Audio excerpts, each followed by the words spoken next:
السلام علیکم ورحمۃ اللہ وبرکاتہ۔ زکوٰۃ کا مصرف، زکوٰۃ کن لوگوں کو آپ دے سکتے ہیں جس کی وجہ سے آپ کی زکوٰۃ ادا ہو جائے اور صحیح ادا ہو جائے؟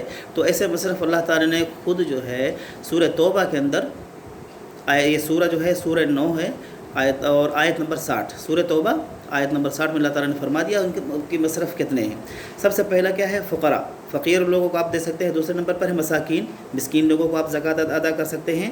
اور تیسرے نمبر پر آتا ہے عاملین علیہ، یعنی مدارس، اس وقت اس کا بہترین مصرف ہے، مدارس کے جو سفراء ہیں ان کو دے سکتے ہیں آپ، یہ 3 ہو گئے۔ چوتھے ہے والمؤلفۃ قلوبہم، اسلام میں راغب کرنے کے لیے، اسلام میں داخل ہونا چاہتے ہیں ان کو بھی آپ دے سکتے ہیں کہ ہو سکتا ہے کہ اسلام میں داخل ہو جائے، تو ایسے لوگوں کو بھی آپ زکوٰۃ دے سکتے ہیں۔ اور اس کے بعد ہے تو پھر رقاب، یعنی گردن چھڑانا، جیسے کچھ لوگ ہمارے بھائی جو جیلوں کے اندر بند ہیں ان کو قید سے رہائی کے لیے آپ ان لوگوں کو بھی اگر زکوٰۃ ادا کر دیتے ہیں تو آپ کی زکوٰۃ بالکل ادا ہو جائے گی، صحیح طریقے سے ادا ہوگی۔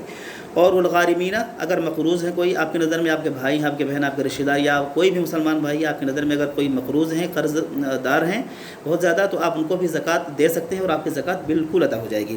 اس کے بعد نمبر آتا ہے وہ فی سبیل اللہ، جو اللہ کے راستے میں ہیں ان کو بھی آپ زکوٰۃ ادا کر سکتے ہیں۔ اللہ کا راستہ مطلب اللہ کے راستے میں ہمارے غریب طلبہ بھی ہیں جو مدارس میں پڑھتے ہیں اور دین اسلام حاصل کرنے کے لیے جاتے ہیں، وہ بھی اللہ کے راستے میں ہیں، اور وہ مجاہدین جو اللہ کے راستے میں جہاد کرتے ہیں وہ بھی اللہ کے راستے میں، ان کو بھی آپ زکوٰۃ کا پیسہ دے سکتے ہیں، آپ کی زکوٰۃ بالکل ادا ہو جائے گی۔